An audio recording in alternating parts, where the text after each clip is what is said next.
Foreword by Gio Marone. In the realm of science fiction, certain stories transcend the boundaries of their era, capturing the essence of human curiosity and the boundless imagination that characterizes our quest to understand the universe.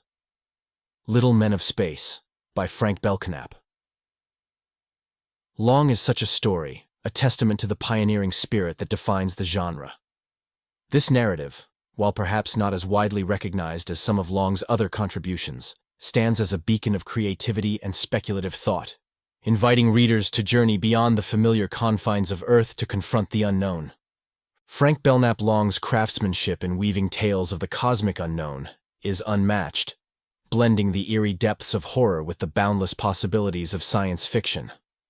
Little Men of Space is a quintessential example of this blend, presenting a narrative that is as thought-provoking as it is entertaining. Long's ability to create a universe where the fantastical becomes possible and the unknown is just a page turn away is what sets this story apart. It encourages us to ponder not just the vastness of space, but the intricacies of the encounters that might await us in the cosmic expanse. The story is imbued with a sense of wonder and a hint of trepidation about what lies beyond our world. Through it, Long explores themes that resonate with the human condition: fear, curiosity, and the eternal quest for knowledge. These themes are universal, transcending time and space, making Little Men of Space a compelling read for anyone fascinated by the mysteries of the cosmos and our place within it. As you embark on this journey with Long, allow yourself to be transported to a world where the impossible becomes plausible, where the fabric of reality is stretched to its limits. Little Men of Space is not just a story. It is an invitation to dream, to question, and to explore the uncharted territories that lie both within and beyond our imagination. Welcome to the adventure, Gio Marone. The children were very young, and the crisis they were called upon to face would have driven most adults into a straitjacket. As befits a former protege of the late great Howard Phillips Lovecraft, Mr. Long is a master of the horror story. More, he is well aware that the deepest terror may not always stem from the infinitely large. Sometimes the infinitely small can be even worse. The children were coming home. Elwood could see them from the cottage doorway, shouting and rejoicing in the bright October sunlight. They carried lunch baskets and, as they came tripping toward him across the lawn, he was ready to believe that nothing in life could be quite as enchanting as the simple wonder of childhood itself, with its light-hearted merriment and freedom from care. He was ready to forget the laundry bills and the scuffed shoes, the father and son problems, all the tormenting lesser difficulties which could demolish parenthood as an exact science and turn it into a madcap adventure without rhyme or reason. Mary Ann was in the lead. She squealed with delight when she caught sight of her father's entranced face, as if by some miracle he had become all at once a gift-bestowing snowman, quite as remarkable as the hollow dolls, one within the other, which she had received from him as a goodwill offering on her last birthday. 11-year-old Melvin was more circumspect. In his son's eyes, John Elwood represented all the real values of life insofar as they could be translated into model locomotives and bridge-building sets. But he knew his father to be a man of dignity who could not be easily cajoled. It was best to let his sister try first, and when she failed. For an instant, as he stared, Elwood found himself secretly envying his son. At 11:15, Melvin had a firm grasp of elementary physics. His feet were firmly planted on the ground, and he wasn't serious-minded enough yet to make the tragic mistakes that come with adult unsureness. Not the kind of mistakes which he, James Seton Elwood, had made with the moon rocket, for instance. Or the mistake which he was making now by whimsically comparing the ages of his son and daughter to the moving hands of a clock. How absurd it was to think of Mary Ann as 7:15 when her budding feminine intuition made her as ageless as the Sphinx. All children were ageless, really, and it was absurd to imagine that they could be made to conform to any logical frame of reference, scientific or otherwise. Children were illogically imaginative, with a timelessness which gave them an edge on adults when it came to solving problems that required a fresh approach to reality. What was it Wordsworth had said? Trailing clouds of glory. Daddy, Mr. Rayburn let us out early, so we could have a picnic. It would have been fun if Melvin hadn't spoiled everything. He ate up all of the peanut butter sandwiches himself. Tattletale. He got in a fight too. Freddie Mason didn't want to fight, but Melvin started it. I didn't. You did. You know you did. That's a lie. Elwood lowered his eyes and saw that both of his children were now as close to him as they could ever be.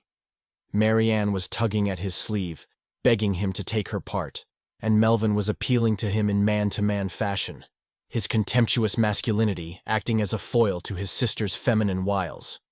It was a grave crisis, and Elwood recognized it as such. Ordinarily, he would have shunned a cut-and-dried solution, but for once he had no choice. When children fall out, when you are backed into a corner and your authority totters, there is only one sure way to save yourself. Occupy their minds with something else. You're spoiling the surprise, kiddies, Elwood said, striving to sound embittered. It's been a lonesome, hard day for me, but I kept telling myself you'd soon be home to share my triumph. I suppose I shouldn't say this, but your mother just doesn't understand me the way you do. What is it, Daddy? Marianne asked, a sudden warm solicitude in her gaze. Yeah, Pop, tell us, Melvin chimed in. The rocket is just about completed, Elwood said. He felt Marianne's hand tighten on his sleeve and realized with elation that she was a scientist's daughter to her fingertips. He was gratified quite as much by the sudden hiss of Melvin's indrawn breath. Come along, I'll show you, he said. Elwood derived the most intense pleasure from showing groups of visiting dignitaries, scientific big shots for the most part, through his basement laboratory. But when the dignitaries happened to be his own children, his elation knew no bounds. Down the basement stairs they trooped, Melvin to the right of him, Marianne to the left. A door opened with a gentle click, a light came on, and Melvin let out a yell which resounded through the house. You've got the blast reflector set up. Pop! The rocket stood out, silver on black at its base, with a dull shine where it tapered to catch and hold the light. It was not large as rockets go. It was barely 5 feet in height. A miracle of technical craftsmanship wrought by the unerring skill and scientific know-how of a very practical man with a family to support. But it had been built with an eye to beauty as well, and as the light glimmered and danced on its sloping vanes, it seemed as gracefully poised for flight as some half-mythical bird cast in metal by a long-vanished elfin race. As gracefully poised and as shiningly beautiful. It was Marianne who broke the spell. Daddy, will it really go to the moon? Elwood looked down at his daughter and patted her tousled red-gold hair. How many times must I tell you it isn't an experimental model? He chided. It was designed for actual spaceflight. But Daddy, if you've any more silly notions, you'd better get rid of them right now. You may never get another chance. Yesterday, Melvin and I discussed the details as fellow scientists. Suppose you tell her just how much the government is contributing, son. $40,000, Melvin said promptly, rolling the figure over his tongue as though it had some mysterious magic of its own, which could elevate him to man's estate, if he repeated it often enough. A research grant, Elwood added as if thinking aloud for his own benefit. I had a tough time persuading them to let me do all the construction work right here in my own laboratory. I've probably cut more yards of official red tape than any odd duck since Archimedes. He smiled a little ruefully. In case you're interested, I've had to pay through the nose for the technical assistance I've been getting. Those owl-faced characters you've seen drifting in and out won't work for peanuts. But all of the rockets in the stereo cineramas are much bigger, Marianne protested. Why is that, Daddy? We've just about seen the end of the huge outmoded stratosphere observation-type rockets, Elwood replied, including both children in his glance. In the future, observation rockets will be much smaller, and there is little to be gained by attempting to send a large rocket to the moon. The cost would be 1,000 times as great. But Daddy, how could such a little rocket ever get as far as the moon? Perhaps the worst mistake an individual or a society can make is to confuse size with power, Elwood said. There is a tiny bee which, in proportion to its size, can travel faster than our cleverest flight specialists in their jet planes. But Daddy, don't look so incredulous, honey bunch. You remind me of your mother. Melvin knows just how much progress we've made in atomic research since Eniwetok. Tell her, son. The primitive hydrogen bomb tested at Eniwetok laid the groundwork for the storage of vast amounts of nuclear power in blast compartments a few inches square. Melvin said pridefully. We can now power a very small rocket designed for spaceflight, with the equivalent of 50 million tons of TNT. You left out one vital consideration, Melvin, Elwood said. The automatic control factor. Pop's right, Melvin said, confronting his sister almost accusingly. The power won't be released all at once. It will be released in successive stages, Elwood corroborated. We hope eventually to regulate the stages, or steps, as they are called, in such a way that other rockets, identical in design, will build up velocities approaching the speed of light. Elwood picked up an odd-looking instrument from the workbench against which he had been leaning. As he fingered it idly, he enjoyed his daughter's stunned acceptance of his accomplishment, realizing more than ever what an important contribution he had made to man's eventual conquest of the stars. That conquest would come in good time. Even now enough atomic potential had been stored in the rocket to carry it to Alpha Centauri. And back. The blast mechanism had to have an overload to function at all. But only a tiny fraction of the potential would be needed to make the moon flight an accomplished fact.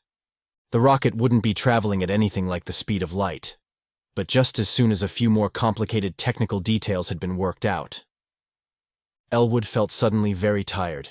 His back ached with stiffness, and his eyelids throbbed. Fortunately, he knew the reason for his weariness, and refused to become alarmed. He had simply been driving himself too hard.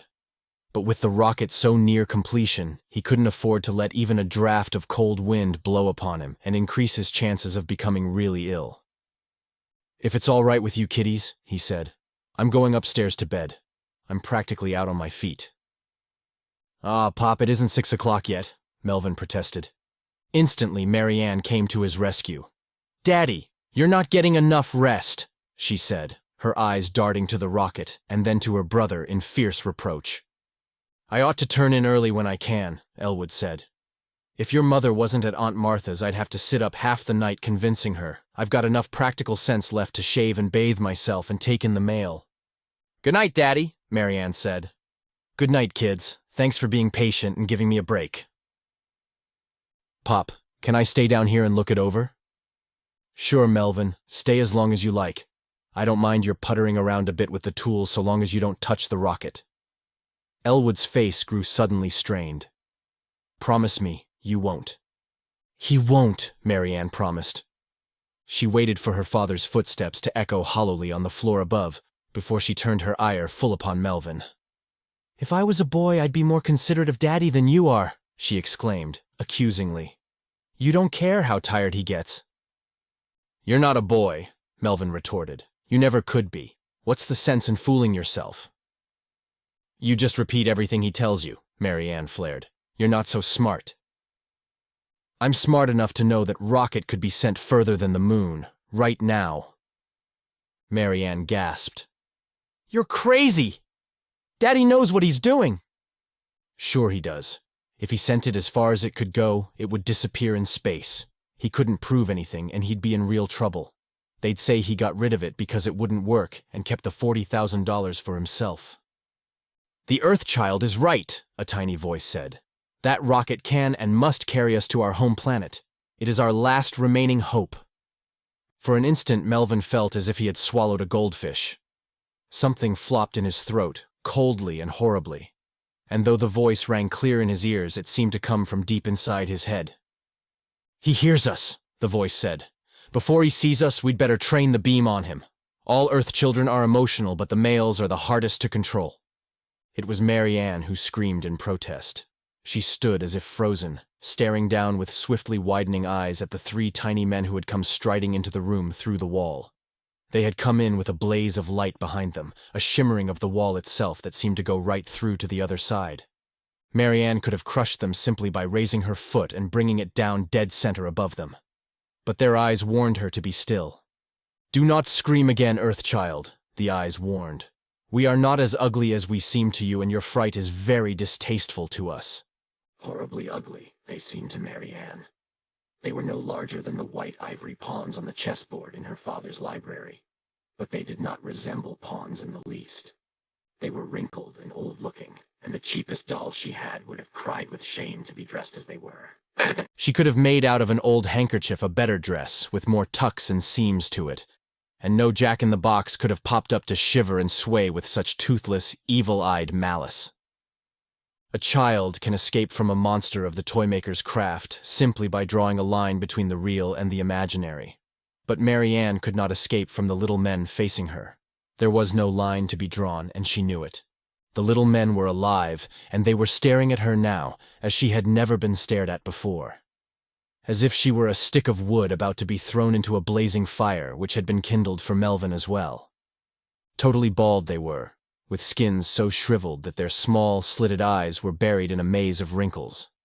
Most pitiful of all was the fact that their skins were mottled brown and green, colors so enchanting when associated with budding leaves or the russet and gold splendors of an autumn landscape. The little men were alive, and they were warning her to be quiet. Just to make sure that she would not move or attempt to scream again, they spoke to her again inside her head.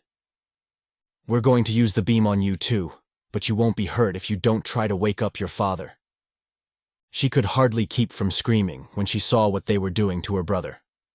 The tallest of the three, they were not all of the same height, was turning Melvin slowly about in a blaze of light. He was the thinnest of the three too, so thin and tall that she automatically found herself thinking of him as Tall-Thin.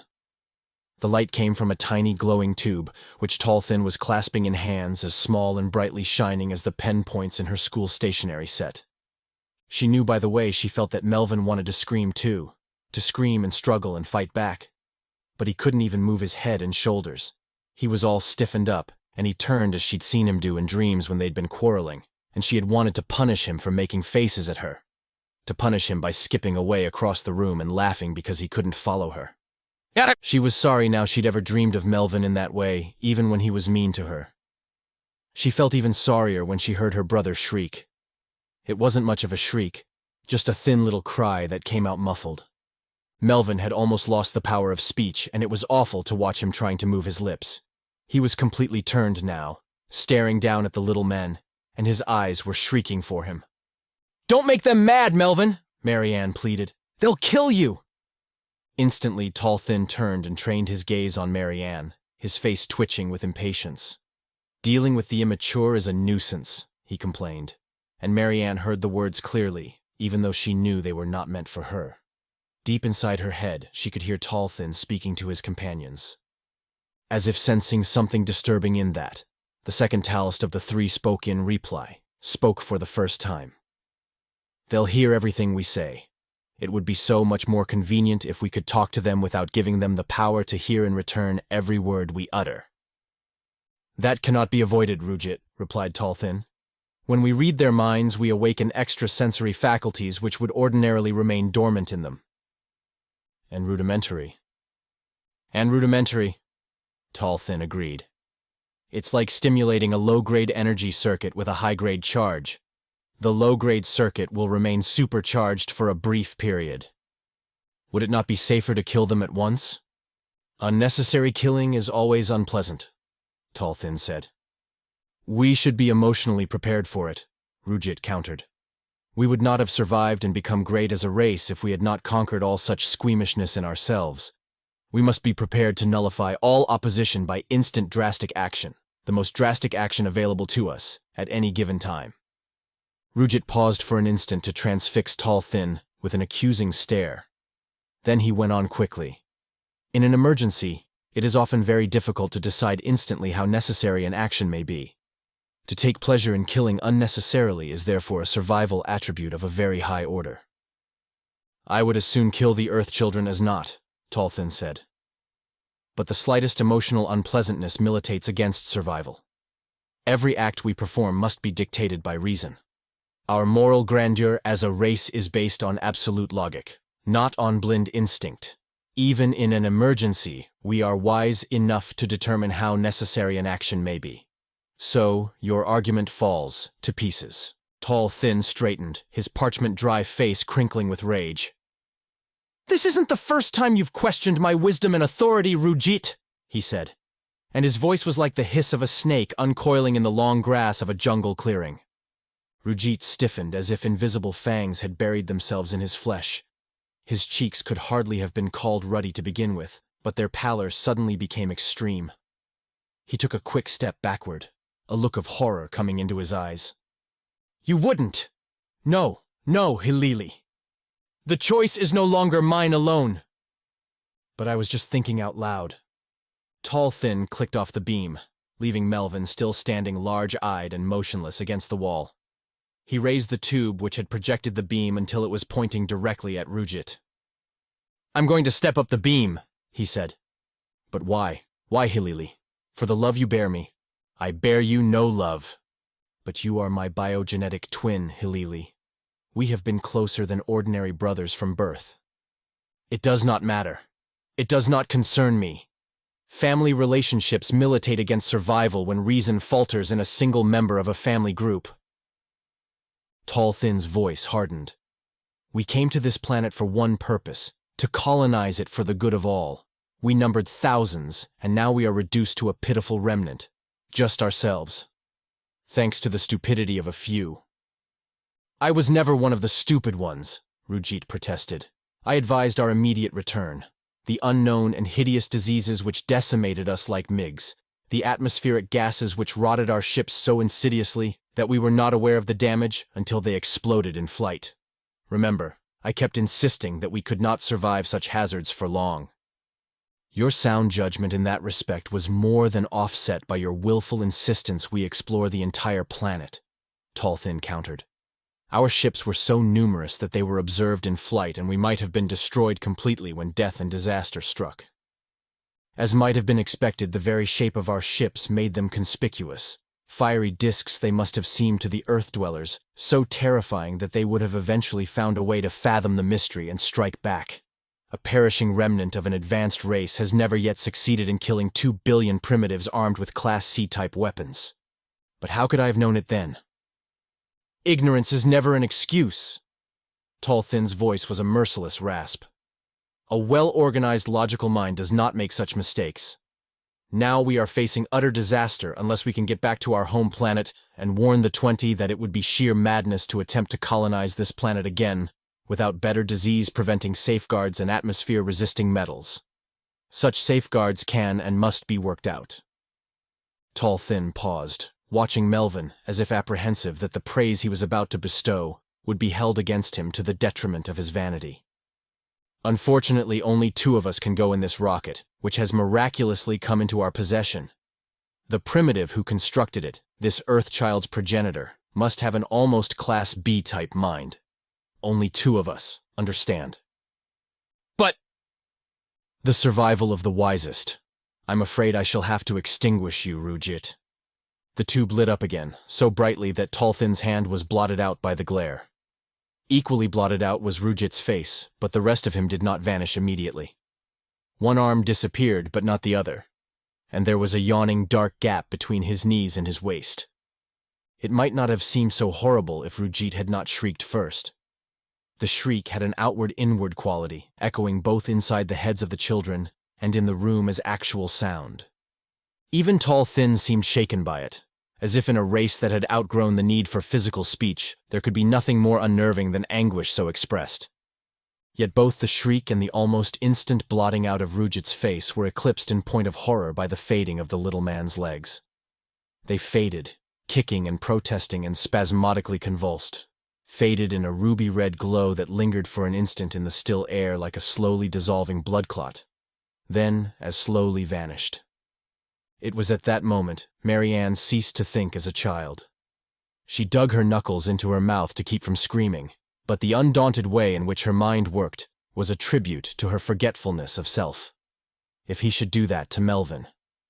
Tall Thin must have sensed the loathing in her mind, for he turned with a grimace of rage and trained the beam full upon her, taking care, however, to alter the tube's destructive potential with a quick twist of his thumb.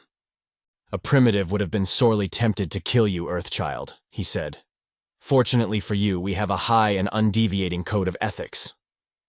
Back and forth over the children, Tall Thin played the beam, as if to make sure there would be no further unpleasantness from that source. Then he clicked off the tube again, and turned to his remaining companion, a little man who apparently believed that silence and good order were the foundation of all things.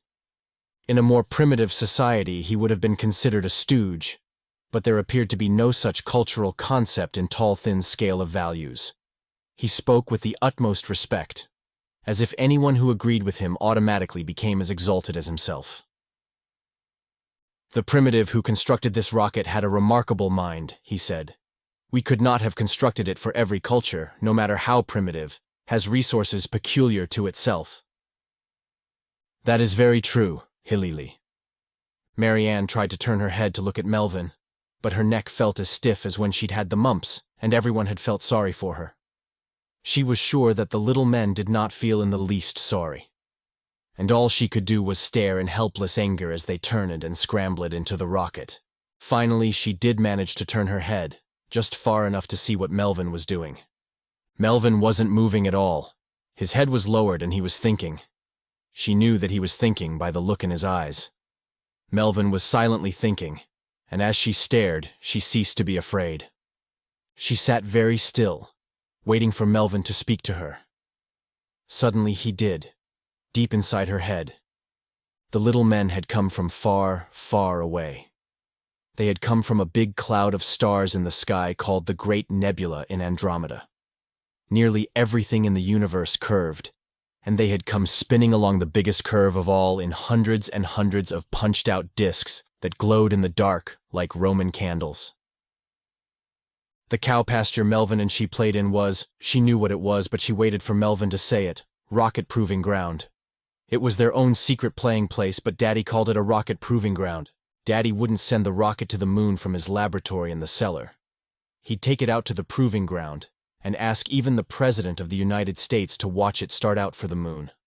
The President would come because her daddy was a very important and wonderful man. He didn't have much money, but he'd be rich and famous if the rocket reached the moon. Most men as wonderful as her daddy were poor until they did something to make people stand up and shout. The little men didn't want her daddy to become rich so that he could send Melvin through college, and she could go to college too. The little men didn't want her to learn domestic housekeeping and make the handsomest man in all the world happy. The little men couldn't take the rocket out to the proving ground. It would start off blazing and go straight up through the roof into the sky. It would blow the cellar apart, and the cottage would come tumbling down in ruins. Melvin would be killed, and her daddy. She had never been so terrified in all her life, and if Melvin hadn't started thinking, she would have burst out crying. Melvin was thinking something now about the cottage. Water came in from the sea. It did too. She remembered Daddy complaining about it when he went down to stoke the furnace. Water in the cellar, and the ground underneath all soft and soggy. Salt marsh seepage. Why, it was like quicksand down below the solid strata. The words came quick and clear from Melvin thinking. Solid strata. Even the solid strata wasn't all solid. There were porosities in it, like a sponge. If something very heavy went down through the cellar floor, it would go right on sinking. Auxiliary fuels, came from Melvin thinking. They're in the auxiliary fuel chamber now. Hot steam in the turbines, pushed right through the heat exchanger. The atomic charge won't go of at all if the heat exchanger works fast enough. They don't know as much about the rocket as Pop does, came from Melvin. The atomic part is the big important part. They came at night and studied that. But the heat exchanger, they didn't take the trouble to study it. Now they're worried about it. Why should an atomic rocket have auxiliary fuels? Daddy could have told them. You had to have auxiliary fuels in a rocket if you were going to send it to the moon. The rocket's trajectory would have to be modified by small readjustments that could only be made by auxiliary fuels. Melvin, think hard. Think hard and fast, and in the right way. They're stopping now to puzzle it out, came from Melvin. Their minds work differently from ours. They fasten on the big important things first. The small things they sometimes overlook. They can't help it. Their minds are constructed that way. Mustn't let trivialities distract us. That's what they were thinking. That's what they were thinking. And they were going to make a mistake. They're going to move the wrong dial. I'm going to help them move the wrong dial. I want them to move the wrong dial. They must move the wrong dial. It began with a faint humming sound. Nothing more. But something that couldn't have come from Melvin at all showered Marianne's mind with thoughts and emotions that were like a screaming inside her head. a continuous, terrified screaming that made her want to slap her hands to her ears to shut out the sound. The screaming stopped the instant the rocket began to vibrate. It stopped as abruptly as a jet of steam issuing from a suddenly clogged pipe.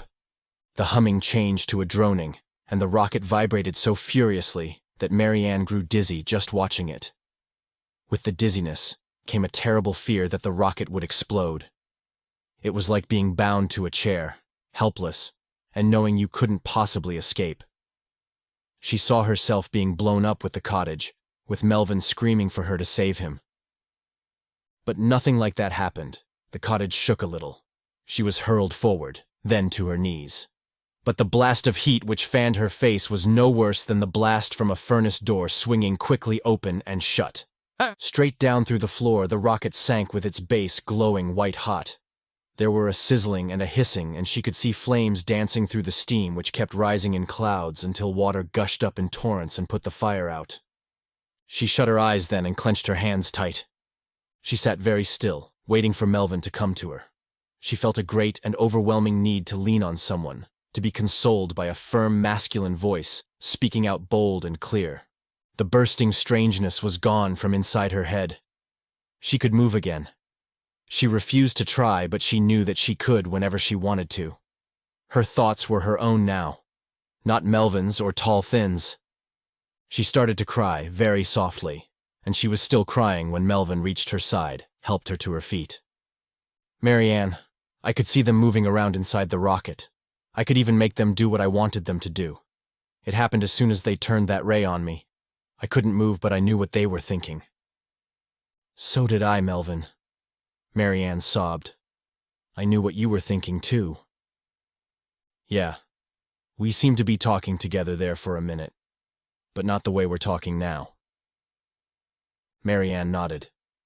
I knew what you were thinking, and they knew what we... Mary Ann stopped. Melvin, you fooled them. Inside the ship, they didn't hear us talking together. If they had heard us, they would not have made a mistake and turned the wrong dial. Yeah, I know. I tried to throw up a mental block when we talked about the auxiliary fuel chamber, and what would happen if the heat exchanger worked fast enough. I guess it worked. The mental block, I mean. You bet it worked, Melvin. You're wonderful, Melvin. Yeah. You didn't think so when you told Pop about the sandwiches. I didn't mean to be a nasty, Melvin. All right, skip it. Funny thing, I could never read anybody's thoughts before. It only lasted for a few minutes. I couldn't do it now. They must have done something to us, Melvin. I'll say they did. What's Pop going to think when he comes down here tomorrow and sees the rocket gone? I'm afraid he's going to be awfully mad, Melvin. There is perhaps no more striking illustration of the prophetic faculty at work in the world than when it appears full-blown in the occasional understatements of children. The next morning, Elwood didn't merely hurl the magazine at his son. He pointed first to the article, tapping furiously with his forefinger at Melvin's photograph, while his breakfast grew cold at his elbow. Melvin, I warned you to keep your hands off that rocket. I warned you not to touch it or jar it in any way, but you had to putter around until you did something to the heat exchanger dial. It's conduct like that which makes me realize how mistaken these journalist monkeys can be. A genius. You're no more of a genius. Pop, you've got to believe me, Melvin protested. The little men are... Little men. My son is not only a genius, Elwood stressed the word with a biting sarcasm which was not lost on Melvin, but a first-class liar. Here, read this article again. It was published 2 months ago, but I guess you didn't read it over often enough. It may shame you into going into a corner and giving yourself a thorough mental overhauling. Elwood tossed the magazine then, straight across the table at the disturbed Melvin. If he's a liar, so am I, Mary Ann gasped in angry protest. For a dozen years now, flying saucer rumors have been all over the place, Elwood said, glaring at both of his children. I suppose it's only natural you should chatter occasionally about little men. All children do.